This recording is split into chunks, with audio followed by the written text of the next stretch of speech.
I still remember the sound, crystal shattering. My mother's voice shrill and slurred, "You selfish brat!" Then black. I woke up in the ER with stitches over my eyebrow and blood crusted in my hair. The nurse said it was a family accident. Family? I laughed, quiet, bitter. My jaw ached when I did. It happened at my brother's engagement party, their golden boy. He was grinning in front of his fiancée, arms open like a prince.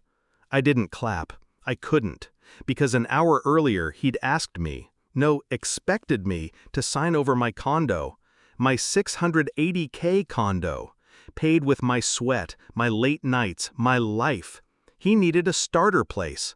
My parents just smiled at me like I owed it to him, like it was already his. I said no, calmly. And my mother, in a glittered dress and fake pearls, smashed a champagne bottle over my head like she was christening a yacht. That's the last moment I gave them the benefit of the doubt. The next one, I started planning. You have to understand, this wasn't sudden. It was just the first time it left a scar.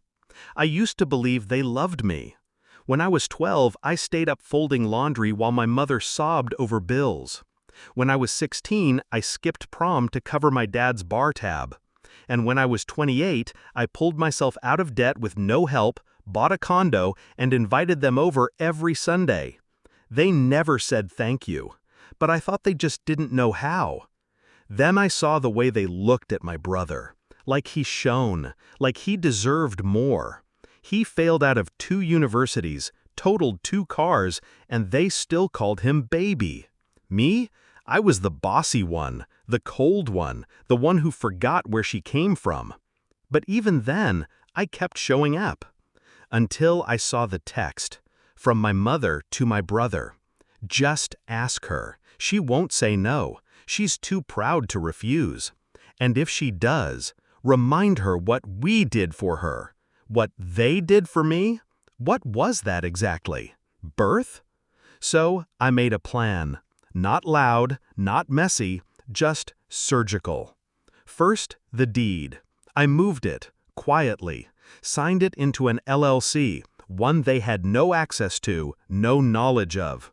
I renamed it, shifted the address to a P.O. box, vanished the paper trail. Next, the money.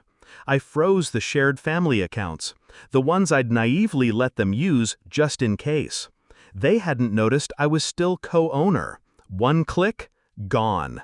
I left $1.89. Then I hired a forensic accountant. Because here's the thing, people who feel entitled never hide their footprints. My brother?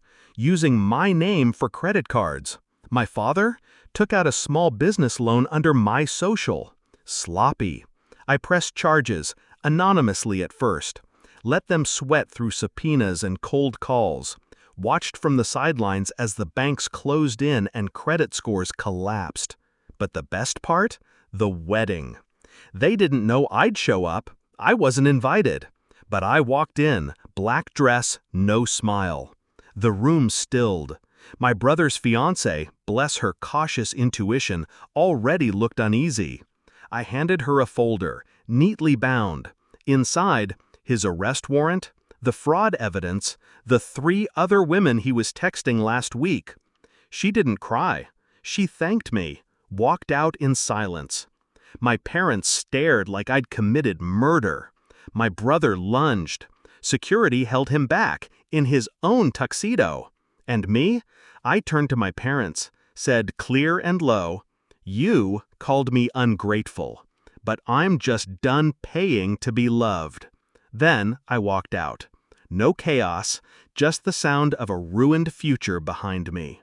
Now, they rent a 2-bedroom. My father picks up shifts at a hardware store.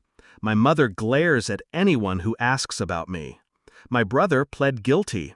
Deferred sentence. No job, no fiancé, no condo. And me? I sleep in peace. No knocks on the door, no guilt in my chest. No champagne bottle above my head. Justice didn't scream. It whispered, but it was loud enough to destroy them.